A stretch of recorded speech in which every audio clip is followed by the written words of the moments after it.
Broadcasting live. It's America's longest running talk show on computers. It's Computer America, bringing you the biggest names in technology with guest interviews, new products, and your emails. Listen live at computeramerica.com on any device around the world. Email the show at live@computeramerica.com or find us on social media. Be sure to check out our website for contests, giveaways, show notes, live video stream, podcasts, and more. You're listening to Computer America.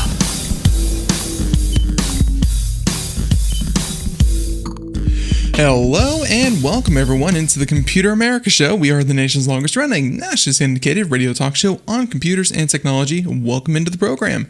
Today on the show we have computer and technology news. This will be a headline segment, and we have everything from Microsoft killing off its dreams of mixed reality in the form of the HoloLens 3. We have everything from how the NSO tried to bribe people with literal bags of money. Who knew that was even a thing? And, there's a massive cryptocurrency robbery. Yeah, I want to say in the neighborhood of about $325 million. Yep, all that and more. We have some cryptocurrency news, including a giant block of gold, if you want to see what $11.7 million worth of gold looks like. You might want to stick around. So everyone, thank you for tuning into the program, computeramerica.com. That's where you'll find everything, past shows, future shows, social media links. You can, of course, find the live video stream there, or head on over to twitch.tv/computeramerica and join us Monday through Friday. Now, with that being said, we hope that you have been enjoying all the interviews we've been doing lately. We have a number of them lined up for next week, and we hope that you, hope that you're ready for them. Now, with all that being said, let's go ahead and get started with computer and technology news, brought to you by Computer America.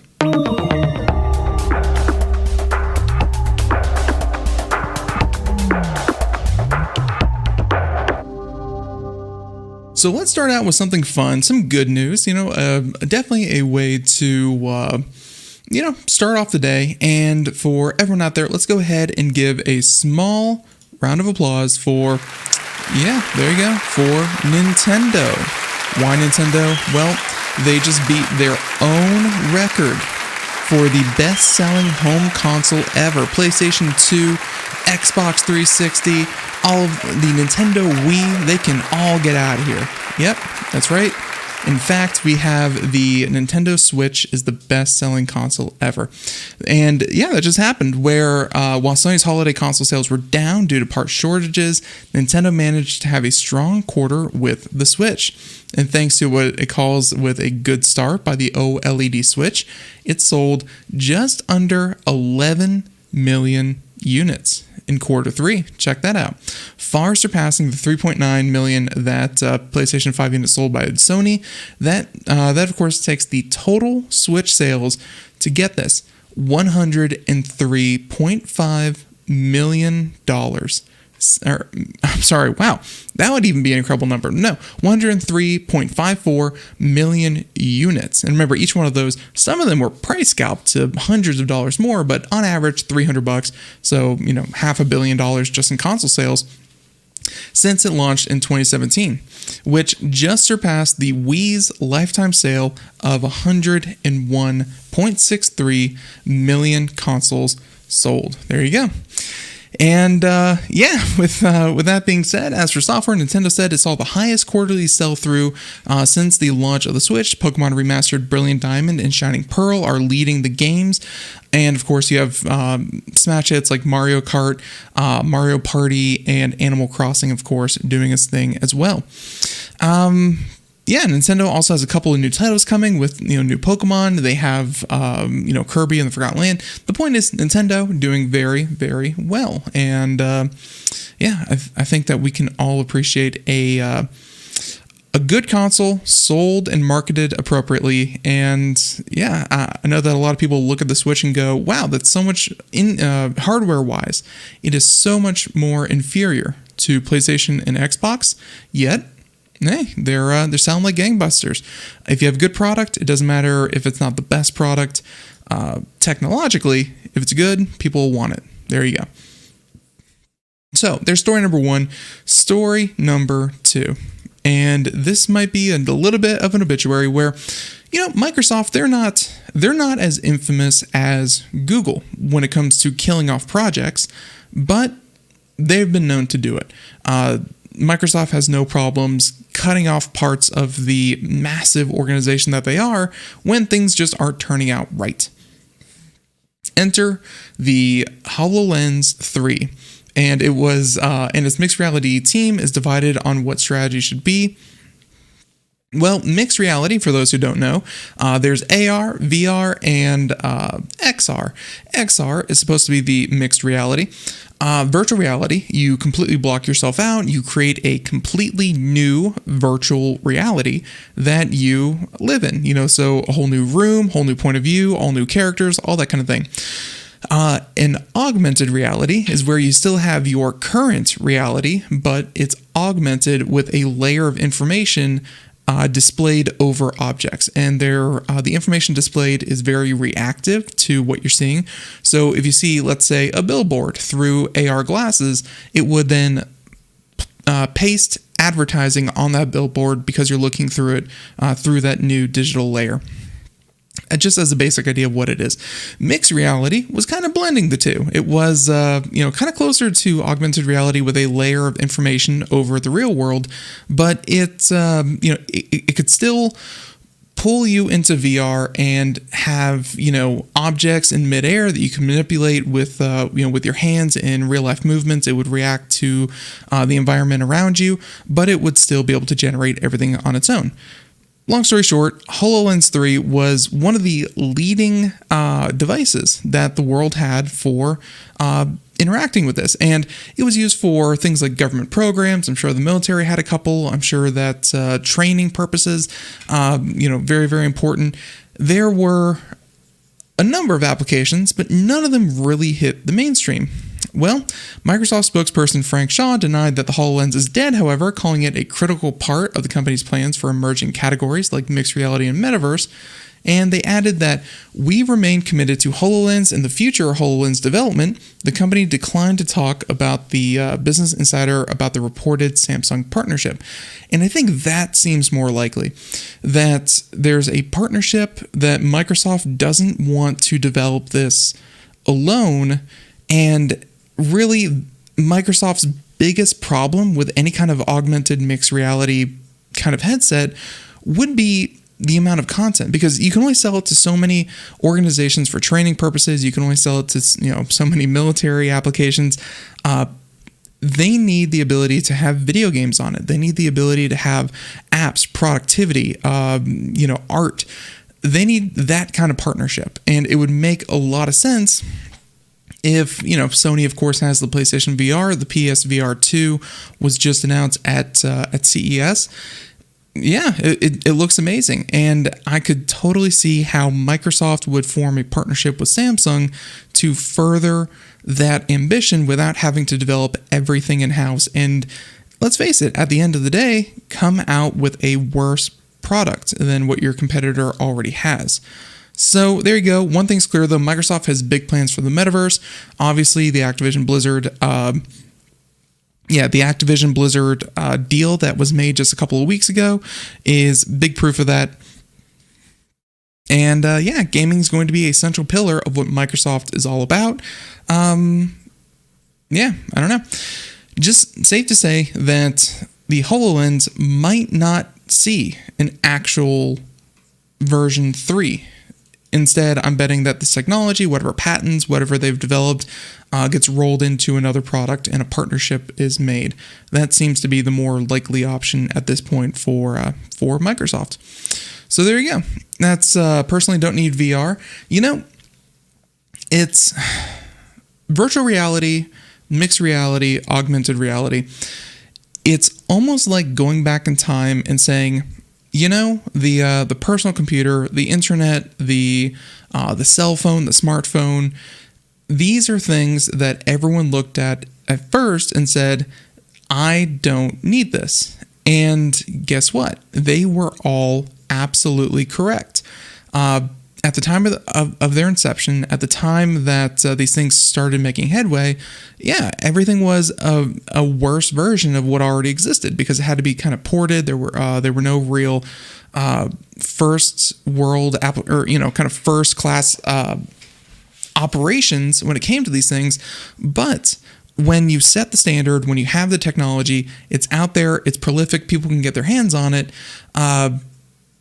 That's when the true innovation starts, and maybe we see a future where this becomes something that you actually want to use, Rover.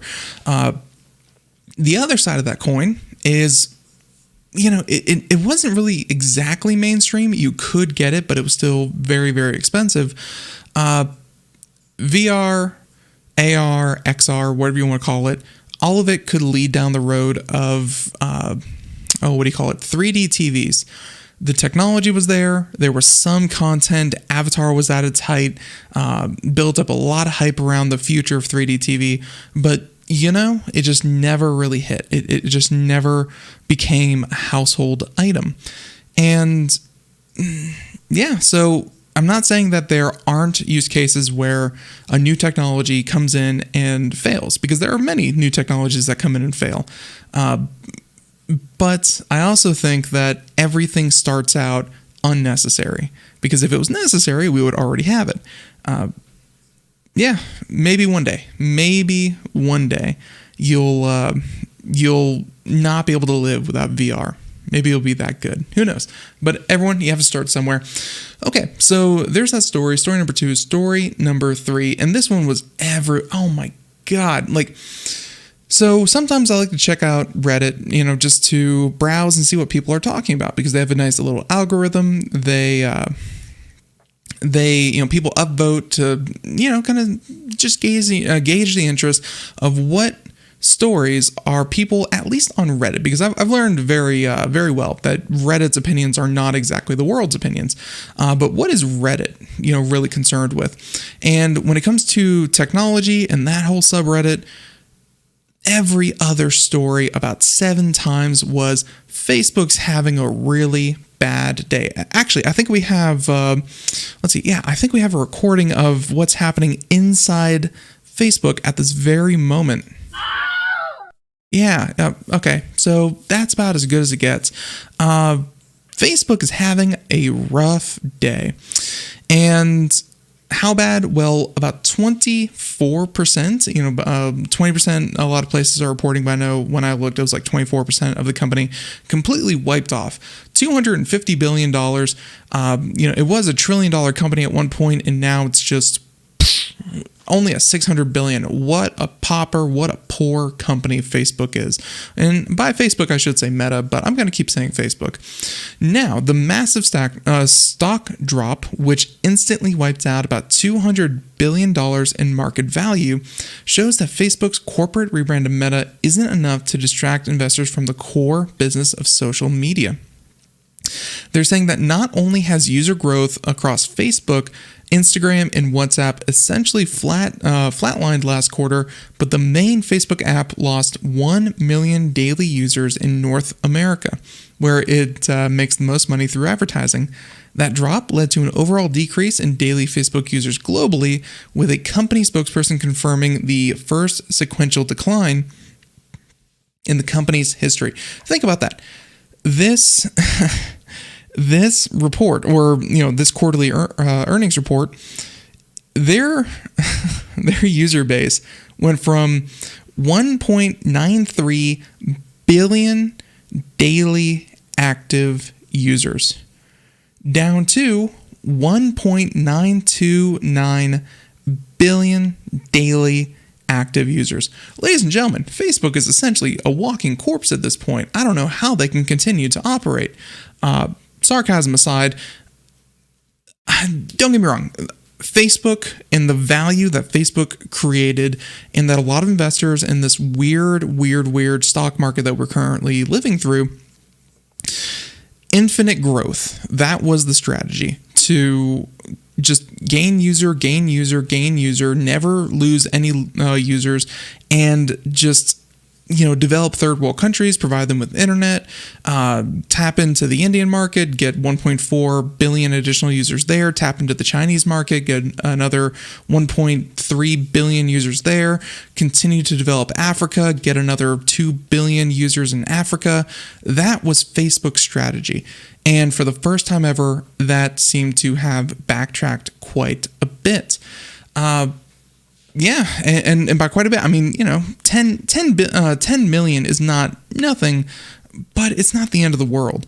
It definitely doesn't seem like, for those who see these numbers and say, well, why does that mean 20% off its stock? And I would say it's because it's a sign that Facebook is not invulnerable. They are not going to just keep growing, and they actually have to work at it. Now, Meta is still wildly profitable. It made nearly $40 billion in profit last year. Think about that. Facebook, which is now a pauper of a $600 billion company, versus a Google, which I think is at like 1.3 trillion. Let's see, Alphabet. Alphabet stock price. Let's see, what is Alphabet? Alphabet's current is my bad. They're 1.92 trillion. I apologize. Facebook made twice as much profit as Google did, because Facebook is an amazing vacuum and data suction collection entity. And they continue to do so. And even so, even though they're just barely shy of 2 billion daily active users, they're still the best out there. This makes no sense. The only thing I can think of is just that little bit of backtracking led this invisible money in the stock market to just flood out of Facebook. So mark my words, I guarantee Facebook is back up to this spot within a month. They're back up to where they were pre this daily report. Now they say that so they have a number of numbers from the earnings report.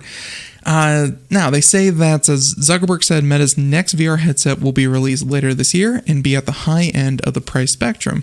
He has been clear that he intends to ramp up spending on Reality Labs in the years to come, and he sees a combination of AR and VR as the next major computing platform. It's clear the biggest problems facing Meta now is the social media business that pays for those investments. And so they have a tweet here kind of outlining what actually kind of is happening. They have a tweet saying Facebook's hands are tied. One, high ARPU coastal users have churned. TikTok is eating their lunch. They can't acquire because of the antitrust scrutiny. They can't build because founders don't want to be there. And IDFA killed their ability to target ads, and the metaverse is 10 years out. Really? I mean, Facebook has to... Okay, if we're sitting down and I have to have a heart-to-heart with Meta on how they can improve, how Ben can help this massive organization get better. If I can have a heart-to-heart with Zuckerberg, if he has a heart, my answer would be, you are incredibly invasive. Your collection of data, building up user profiles, hypersensitive advertising targeting is creepy. Everything about your business model is creepy. If you step back, if you encourage legislation to make everyone else step back, it's a win for consumers. It'll be a win for you, and everyone just needs to step back from how Facebook kind of made their money and just realize they still have the most daily active users out of any platform by a mile. They're huge, even compared to TikTok, who is this couple of years Snapchat. So Facebook, get it together. You're embarrassing us all. So let's see, Meta stock as of the time of this reporting, it looks like a flat line. Now it's at about negative 26%. Personally, I think they're going to go up. So, okay, there you go. There's that story. Let's go ahead and continue on here. How about, so we have three NFTs, and one NSO story. So for those who don't know NSO, we're going to go ahead and jump to that. NSO, they have bags of cash, apparently.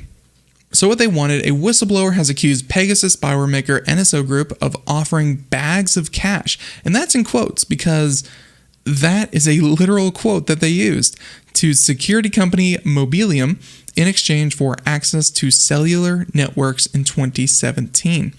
According to reports yesterday by The Guardian and The Washington Post, former Mobilium VP Gary Miller made his allegations in a complaint to the U.S. Department of Justice in an interview with news organizations that are part of the Pegasus Project Consortium. So think about that. This happened in 2017, and somehow this VP only just now in 2022 managed to come forward to the authorities. Kind of weird. Miller alleged that during the Mobilium NSO Group meeting, quote, a member of his own company's leadership at Mobilium asked what NSO believed the business model was of working with Mobilium, since Mobilium did not sell access to global signaling networks as a product, and according to Miller, and a written disclosure he later made to the federal authorities, the response allegedly made by NSO co-founder Omri Lavi was, quote, we drop bags of cash at your office. Yeah, completely ethical, you know. What business organization doesn't leave a meeting thinking, man, can't wait to get those bags of cash? So, of course, you may think, well, why would they just give money to these people? And the answer was they wanted surveillance of cell phone users. They wanted direct access to the customer's network, and they're unable to provide any kind of access, including SS7 keys to any third party. So they wanted the developer of these mobile networks, or at least the provider for like the antennas and stuff like that, to then provide access to the NSO group to, find out text messages, hear voice calls, check data, picture sent, stuff like that. They wanted full backdoor access to these networks. In the alleged meeting, NSO officials stated multiple times that that their work was authorized by government agencies. They didn't get into the details of whose government agencies were, of who those government agencies were. I'm betting at some level. I mean, definitely it was like the Saudi Arabian government and probably the Israeli government, because this is an Israeli company. But yeah, they just said, oh, don't worry, government approve. And they never really got to the bottom of what government approve. So, yep. The U.S. in November blacklisted the NSO group, saying the company developed and supplied spyware to foreign governments that use the tool maliciously target government officials, journalists, business people, activists, academics, and embassy workers. So, with that being said, they went back to the VP of the NSO group, and he has no recollection of saying bags of cash. So, yeah. Overall, it does seem very strange that they would have this meeting and then years later he would come forward and admit this. Let's just face it, NSO Group is a highly toxic brand at this point. Very, very useful for some organizations, so they're not going to drop them completely, but still very, very toxic. There you go. Okay, so speaking of toxic, yeah, okay, that was me rubbing my hands together. Let's talk about NFTs and cryptocurrency. We have a couple of stories, and we're going to wrap this up.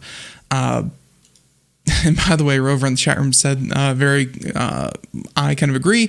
Cryptocurrency equal fake money. Yeah. There's more crooks than there are non-crooks, I think, in the crypto space. But here we are. Now, speaking of crooks in the crypto space, NFTs, we have talked about this where, think like Banksy, who is a very well-known artist, but also one that doesn't really have that kind of presence. I know that you can, contact Banksy, you can talk with him, but he's like a guerrilla artist, that operates in the UK. Someone once sold one of Banksy's art pieces as an NFT, and Banksy's like, oh wait, that's not mine. Why would you buy that for $100,000? Even though they hacked into a site, listed it on a site, and everyone thought it was real, nope. Just a hack, just a scam, and that crypto is worthless. My point is, you can take anything you want and turn it into an NFT. Anyone can turn it into an NFT and then sell it. And that's where you get articles like this, that a site sells famous songs as NFTs without permission sparks global outrage. And if I recall, the website Hitpiece, shut down, by the way. That's really the ultimate kind of story here, is that they wanted to sell NFTs of every song ever made. On its website, Hitpiece claimed to offer one-of-one NFTs for each unique song record. Turning songs into NFTs allowed members to then create a hit list, which Hitpiece envisions would include their favorite songs, get on leaderboards, and receive in real life value such as access and experiences with artists.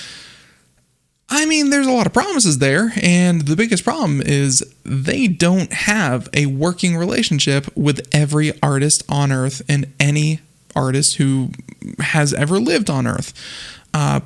It's just not possible. So seemingly, anyone could register on Hitpiece to sell a piece of music as an NFT, even on an artist's behalf.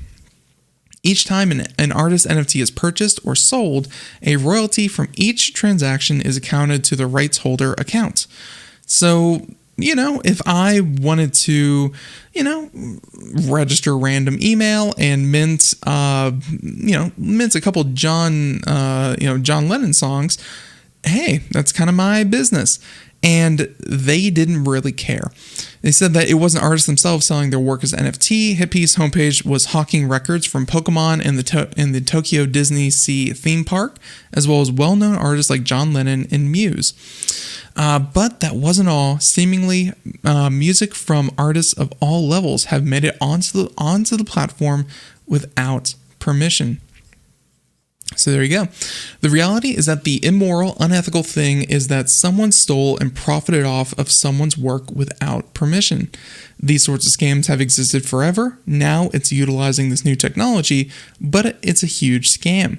It's really absurd and kind of hilarious that they offered a Beatles NFT, a Pinocchio NFT. In a good year, our labels sell 10 to 15,000 records a year. Disney sells 10 to 15,000 in an hour likely. Whatever legal recourse I would have with this, there are people who are way bigger fish than me in arms. It feels really half-baked, which is true. This has long been a problem with NFTs. You could take anything and make it an NFT. You did not have to own it. You did not have to do anything. You just had to kind of copy and paste. And you took the fundamental part of a digital object and then committed it to the blockchain, and there you go. You have something that suddenly might be worth a lot of money because there's a lot of provenance around the object that you stole. So there you go. I understand. Let's see. So I think the article doesn't get into this because it was printed yesterday, and I think today was... let's see. They took it down, is what I'm getting at. So, Hitpiece, founded by former indie label Rory Felton, issued a statement. Clearly, we have struck a nerve and are very eager to create the ideal experience for music fans. To be clear, artists get paid when their digital goods are sold on Hitpiece. We are continuing to listen to our all user feedback and are committed to evolving the product to fit the needs of artists, labels, and fans alike. But yeah, they shut the whole thing down because even so, I mean, imagine if you started up a store. Even easier. Imagine if you started your own movie theater and you just went online, took copies, illegal copies of all the best movies ever recorded and stole them, put them in theaters, sold tickets, did that whole thing and said, you know what? Thanks for letting us use all of the Avengers movies. Thanks for letting us use Titanic. Thanks for letting us use all of the Lord of the Rings movies, for instance. For your trouble, since we sold your intellectual property, let me cut you a check. And they get to decide how much the check is cut for. They get to send them 10%, 3%, whatever it may be, whatever at the moment they're feeling is the appropriate cut for the people that own those movies. Yeah, that movie theater would be shut down in a heartbeat. That is theft. That is fraud in so many different ways. And that sounds exactly like what Hit Piece was here indeed. So, getting off my high horse just a little bit. Don't worry, it's not a big step off. Let me talk about one that, it's easy to read all these stories and say that it's all fake, made up, all that kind of thing, but there are real people who have invested real money into cryptocurrency and NFTs and the blockchain. And as much as I don't approve of what all of this is, people do get hurt by these scams. And one particular scam that seemed to not just be, again, passing assets from one hand to the other, but was legitimately a theft, was this one. And check this out. Wormhole cryptocurrency platform hacked for $325 million after a GitHub error. So I'm going to run this through pretty fast. This Wormhole exchange worked a lot like a bank account where you could load it up with, let's say, Ethereum, put in $10,000 worth of Ethereum into the account. They would then issue a card, and that card had a certain amount of Bitcoin that translated to however much Ethereum you put in. So Wormhole allowed you to spend in one currency while paying in another. And that was very useful for exchanging certain coins for other cryptocurrencies.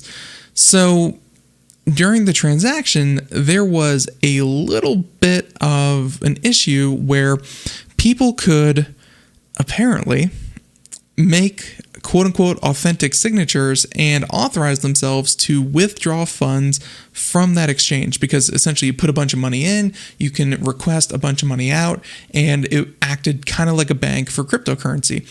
Someone was able to make an authentic signature and request 120,000 wrapped Ethereum. For those who don't know the current price of wrapped Ethereum, you are looking at $325 million. Let's see, I just downloaded a bunch of sound effects. I have to have one for this. Okay, $325 million. I'm sure that's what they sounded like. Yep, pretty bad. And by the way, the way that they found this out, check this out. I'm sure that there's a lot of people that would find this humorous if it wasn't so much money.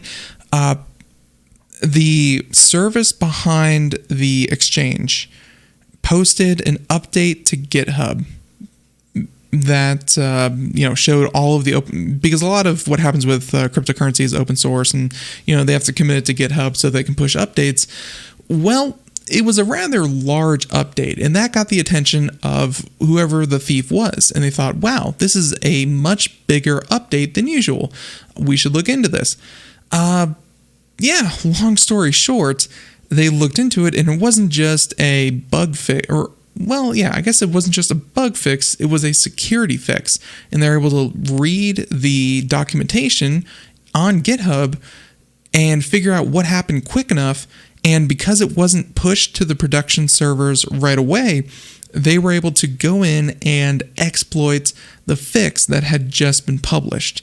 So, whoops, I guess would be the biggest answer to that. Now, to carry out the attack, they mentioned the valid signature, blah, blah, blah. Open source code commits show that code had fixed this vulnerability, was written as early as January 13th. Just hours later, the vulnerability was exploited by the hacker, suggesting that the update had not been applied to the production application. There you go. Yeah, so due to the nature of cross-chain applications, the attack temporarily left a huge deficit between the amount of wrapped Ethereum and regular Ethereum held in the Wormhole bridge, as if the collateral asset backing alone had suddenly disappeared. According to Forbes, the attack caused a 10% drop in the value of the Solana cryptocurrency in the aftermath of the hack. So the Wormhole team has announced that more Ethereum will be added to the bridge to replace the stolen collateral funds, effectively meaning the company will need to find $325 million in assets to plug the gap. So, yeah, that's that one. Definitely not a good day to be a part of that project. And like I said, those are people who, are probably good. I mean, it sounds like a great way to kind of launder money and get away with stolen goods, but still, they didn't deserve that. There you go. Okay, our last story, and then we're going to call it a day. A giant golden cube. If you were in New York City, you might have seen this object. And let me go ahead and zoom in here for everyone watching the video portion. Giant golden cube. An artist claims is made of $11.7 million worth of gold as it was carted throughout New York City on Wednesday, first being plopped down in Central Park before later making a stop at a private dinner for Wall Street bigwigs. And as if the display by German artist Nicholas Costello wasn't tone deaf enough, it's also an ad for a forthcoming cryptocurrency. And we're not even going to name it, but it's in the article. Check out the show notes if you want to find it there. But yeah, it's there you go. There's another picture of that golden cube. The cube, which is supposedly made of 186 kilograms of gold, has been promoted with taglines like, "Never before in the history of humanity has such an enormous amount of gold been cast into a single pure object." Described it as a sort of communique between an emerging 21st century cultural ecosystem based on crypto and the ancient world where gold reigned supreme. Honestly, that is probably the dumbest thing I've ever heard. As for how big it is, the exact dimensions, looking at the picture, I mean, they have chairs and a podium next to it and stuff like that. I would say the podium is about 5 feet tall. I would say the cube is, if I had to guess, 2.5 to 3 feet tall. And I mean, it's a cube, so 2.5 to 3 feet wide and tall and deep and all that good stuff. Yeah, it's a pretty big cube, but it's also just an art piece, and a very expensive one at that. I could imagine that it's actually fairly safe from theft, even though it's worth $12 million. It's a giant cube made of metal. You can't just pick it up and carry it away as much as you would like to. Now, Costello told ArtNet News that he hoped to create something that is beyond our world, that is intangible. A security guard a security guard taking a more objective look at the object told New York Times that it was pretty plain. After all, it's just a cube. So, Rover saying about 45 centimeters on every side. Yep, that's, let's see, what is 45 centimeters to inches? I would like to know that. I want to see if my estimating was anywhere close. So they mentioned that the cube, however, is only one part of the story. It's supposed to act as a physical brand ambassador for the coin.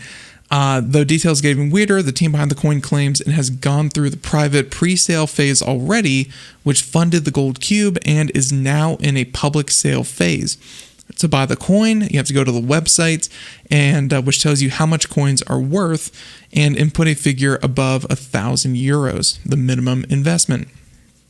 So there you go. Of course, there will also be an NFT sale of some sort in 18 days, which also requires a Google form to sign up. The promotional video is even stranger, which, yeah, let's check this out. A new era has begun, the digital era. driven by the rise of cryptocurrencies and blockchain, with the market value of cryptocurrencies reaching a new all-time high in October 2021 at $2.6 trillion US.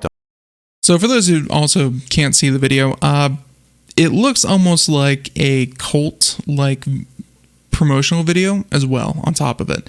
And also notice how they're using October and not current prices, because current prices have tumbled like 60% from the top of October. 17.72 inches. I was actually wrong. I said 2.5 to 3 feet. Looks like the cube is about 1.5 feet on each side. So there you go. Anyways, let's keep checking out the promo video. But this is just the beginning, as only 2% of people have invested in cryptocurrencies. The remaining 98% are entering the market in the following months and years. But the crypto world still has two high barriers to entry. Young market with little reliable sources for advice. Technology is difficult to understand. Lack of trustworthy marketplaces and custody options. No emotional connection and missing human element. So they're saying it's young, it's unproven, it's not safe, there's no trustworthiness, and there's not even any people that you can really turn to. Sounds like something that everyone should really get in on. I don't know. Seems very strange. Yet, opportunities for the 98% are growing. To reinforce integrity and transparency, a bridge with a trusted ambassador is needed to let everybody join in this new era and its opportunities. The Costello coin creates this bridge by launching an astonishing physical artwork that serves as its brand ambassador to link the classical to the new digital world. To be revealed in 2022, this artwork will create Remember, that artwork is an 18-inch block of gold. So an unprecedented level of recognition and trust that will guide everyone into the new digital world. So a giant block of gold is here to guide us all to the promised land. A gold cube surrounded by security in a park during a housing crisis and paraded to a succession-like dinner, which doubles as a bizarre cryptocurrency play. Is this an artistic gag and indictment of the commodification of physical materials and digital assets? Evidence of an artist selling out beyond all measure? Both, neither. We're not sure anymore, but we're also not sure it matters. It's a tiny cube, and actually, you can see someone next to the cube right there next to it.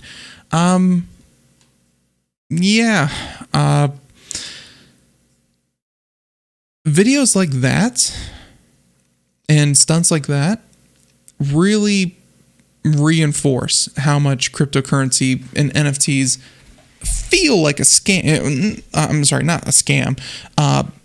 How they feel like a cult. And if you're not in it, if you don't get it, then you just don't know enough. That's all I have to say about that. Actually, to be fair, seeing a giant block of gold that looks like that. Okay, I have one more thing to say. That's about it. So everyone, I think that's about it for us today. That's all of the computer technology news that we have. We hope that you enjoyed that. This is, of course, for Thursday, and tomorrow we should have one more headline just to cap off before the weekend. We might be doing a long video game stream if you want to check us out. Again, twitch.tv/Computer America. But until next time, thank you for tuning in. I hope you have a great day, and be sure to catch you here next time. Everyone, computeramerica.com. Bye, everyone.